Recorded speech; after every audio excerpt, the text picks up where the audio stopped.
নমস্কার, আমি সুজিত দত্ত। প্রিন্ট কলকাতাতে আমরা প্রায় ভিডিও করি যে কিভাবে আমরা প্রিন্টিংয়ের উপরে ব্যবসা শুরু করতে পারি। তো আজকে যেটা বলবো সেটা হচ্ছে টি শার্ট প্রিন্টিংয়ের অনেক রকম ভাবে প্রিন্ট করা যায়। DTF printing, screen printing, sublimation printing, vinyl printing.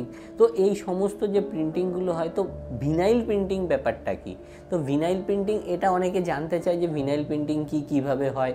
তো আজকের ভিডিওতে আমরা সেটাই দেখাবো যে ভিনাইল প্রিন্টিং টি শার্টে কী করে করা যায়। আমাদের কাছে এরকম একটা টি শার্ট রয়েছে যার উপরে ভিনাইল প্রিন্টিং আমরা করব। এই যে এখানে আমরা কিছু লিখব, তো সেই লেখার জন্য যে ভিনাইলটা হয় সেই ভিনাইলটা এখানে এরকম টাইপের শিট হয়। এবার এগুলো বিভিন্ন কালারের, মানে যে কালারের গেঞ্জি হবে তার সঙ্গে যে কালারটা ম্যাচ করবে সেরকম টাইপের এরকম ভিনাইল শিট নিতে হবে আমাদের। তো এটা এখন যেহেতু এটা যে কালারটা রয়েছে এর উপরে হোয়াইট কালারটাই ভালো লাগবে, তো আমরা তার জন্য হোয়াইট শিট নিয়েছি। তো আমরা এই ভিনাইল শিটটাকে কাটিং করার জন্য যে মেশিনটা ইউজ করি তার নাম হচ্ছে প্লটার। তো এখানে আমরা 24 ইঞ্চির একটা প্লটার নিয়েছি, যেখানে যেটা আমরা লিখব এখানে আমাদের সেই লেখাটা লেখা রয়েছে।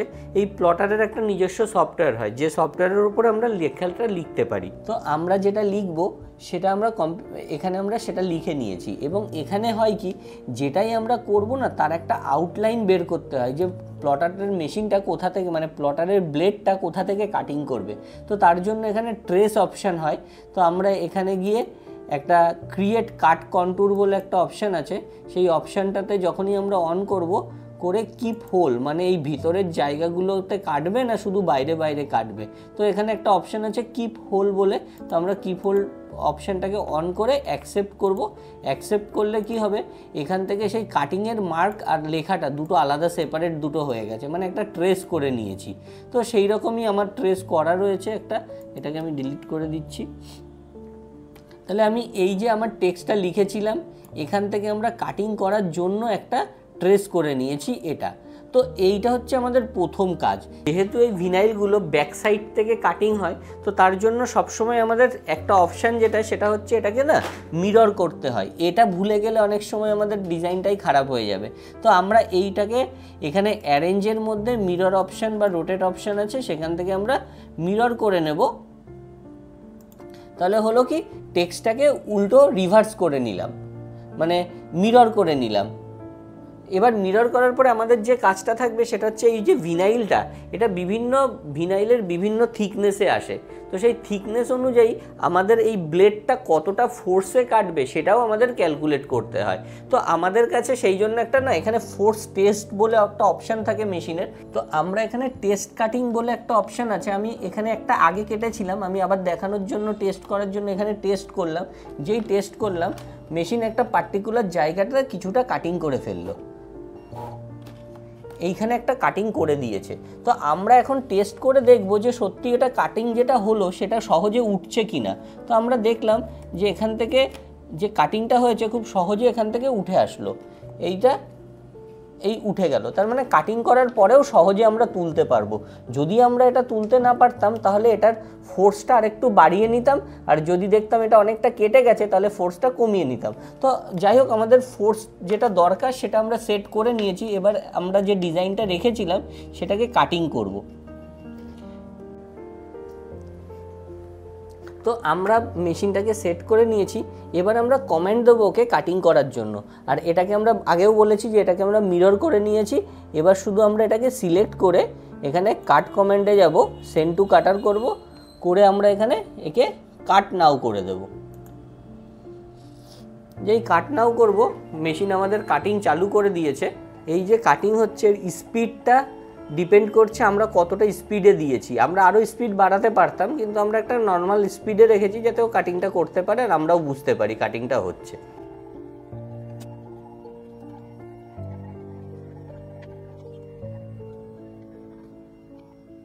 তো আমাদের কাটিং কমপ্লিট হয়ে গেছে। এবার আমরা এখান থেকে না এই ভিনাইলটাকে বের করে নিচ্ছি। আমরা ল্যাপটপটাকে অফ করে একটু সরিয়ে রাখছি, আর এখান থেকে এখানে একটা রিলিজ বাটন আছে, যেটাতে এটা দিয়ে আমরা রিলিজ করে ভিনাইলটাকে বের করে নিলাম।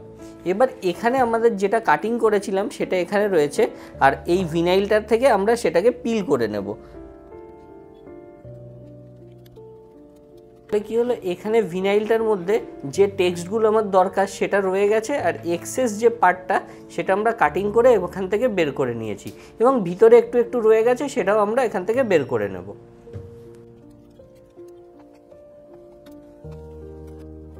তো আমাদের কাছে এই ভিনাইল শিটটা থেকে এইটা প্রথমে পুরোটা কাটিং ছিল, সেই পুরোটা কাটিং থেকে এই পার্টটা যেটা আমাদের এক্সেস পার্ট এটা উঠে গেল।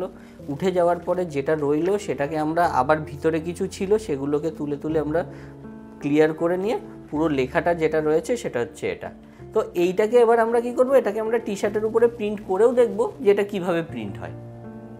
আপনারাও যারা ভাবছেন যে এটা তো সব উনি দেখালো, এটা তো ওনার কাছে উনি যেহেতু করে, মানে আমরা যেহেতু করি তাই জন্য আমাদের কাছে ইজি প্রসেস, তো আপনারাও যদি মনে করেন যে এই প্রসেসটা নিজে হাতে একবার এক্সপিরিয়েন্স করবেন বা এটা একটু শিখতে চান, আমাদের এখানে এই সমস্ত জিনিসের উপরে ট্রেনিং করানো হয়। তো আপনিও যদি সেই ট্রেনিংয়ে অংশগ্রহণ করতে চান তাহলে স্ক্রিনে দেওয়া নম্বরে আপনি ফোন করে জানতে পারেন যে আপনি কীভাবে এই জিনিসগুলোকে শিখে আপনার ওখানে এরকম টাইপের একটা ব্যবসা করতে পারবেন। আর এই মেশিনের সাথে আরও দুটো জিনিস হতে পারে, সেটা হচ্ছে এই মেশিনে গাড়ির স্টিকার, মানে গাড়িতে যে নামগুলো লেখা হয় সেটা খুব লাভজনক কাজ। কিন্তু আপনি নিজেই যে কোনো লোক আপনাকে একটা এরকম নাম লেখার জন্য অন্তত 50-100 টাকা নিয়ে নিতে পারে, কিন্তু এটার পেছনে খরচা খুব সামান্য। তো এরকম টাইপের কাজও কিন্তু আপনি শিখে বুঝে আপনার ওখানে আপনি আপনার ব্যবসার পাশাপাশি করতে পারেন বা নতুন করেও এই ব্যবসাটা শুরু করতে পারেন। তাহলে এবার আমরা দেখব এটাকে টি শার্টে প্রিন্ট কীভাবে হয়। আমরা এই টি শার্টটার উপরেই প্রিন্ট করবো। অ্যাকচুয়ালি এই টি শার্টটা আমার কাছে এসেছিল যে এখানে এই লাদাখ ভুটান লেখাটা তো রয়েছে, কিন্তু নিচের আরও 2-3টে জায়গার নাম নেপাল, গোয়া, কন্যাকুমারী এই লেখাটা নেই। তো এখানে একটা ছোট্ট ট্রিক আপনাদের শেখাবো, সেটা হচ্ছে যে সেম লেখাকে যদি আমাদের করতে হয় এবং অ্যাকচুয়ালি, তাহলে কি হচ্ছে, আমি এই লেখাটাকেও আরেকবার লিখেছি। অনেকে কি করে শুধু এই দুটো লাইনই লিখে তারপরে মেলানোর সময় কখনো উপর নিচ এদিক ওদিক হয়ে যায়। তো আমরা এখানে যেটা করছি সেটা হচ্ছে সেম লেখাটাকে যখন লিখেছি এর উপরে পেস্ট করে দিলাম, তাহলে কি হলো, আমরা ঠিক লেখার অ্যালাইনমেন্ট কোথায় আগের লেখাটার সঙ্গে পরের লেখাটার সামঞ্জস্যটা বুঝতে পারবো।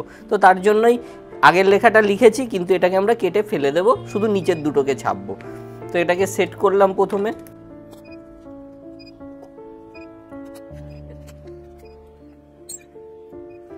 আমরা এটাকে একটু ঠান্ডা হতে দেবো, তারপর এটাকে পিল করব। তো আমরা এখান থেকে কি করব, যে এইগুলো তো আগে প্রিন্ট করাই ছিল, সেম প্রসেসে আমরা এই দুটো লাইন প্রিন্ট করেছি। তো প্রিন্টের পরে আমরা এটাকে আস্তে আস্তে পিল করছি। তো এই পুরো লেখাটা এখানে বসে গেছে। তাহলে এখান থেকে সেই লেখাটা যেটা আমরা মেশিন দিয়ে কাটিং করেছিলাম সেটা উঠে চলে গেল। প্রিন্টিংটা এটা আমাদের কমপ্লিট হয়ে গেল। এটাকে একটু এই টাইপের প্রিন্টিং কিন্তু আমরা ভিনাইলের মাধ্যমে করতে পারি। এছাড়া আমাদের এখানে অনেক টি শার্ট রয়েছে যেখানে screen printing, sublimation printing, DTF printing, এই সমস্ত টি শার্টের উপরে আমাদের অনেকভাবে প্রিন্টিং করতে পারি। তো সেই রকমই আপনিও যদি এরকম একটা ব্যবসা শুরু করতে চান শিখে বুঝে জেনে শুনে, তাহলে কিন্তু আপনি আমাদের সঙ্গে যোগাযোগ করতে পারেন। আমরা আপনাকে সাহায্য করতে পারি এই ট্রেনিংগুলোকে দিয়ে, যাতে আপনিও একটা এরকম টাইপের ব্যবসা শুরু করতে পারেন। তাহলে ভিডিওটা যদি ভালো লাগে অবশ্যই লাইক করবেন, কোনো মতামত থাকলে কমেন্ট করবেন। ততদিন ভালো থাকবেন, সুস্থ থাকবেন, দেখা হবে পরের ভিডিওতে। চ্যানেলকে সাবস্ক্রাইব করতে ভুলবেন না। আমরা নিত্য নতুন এরকম প্রিন্টিংয়ের উপরে অনেক ভিডিও করি, আর আপনি নোটিফিকেশান অন করলে এই টাইপের ভিডিও সবার আগে আপনিও দেখতে পারবেন।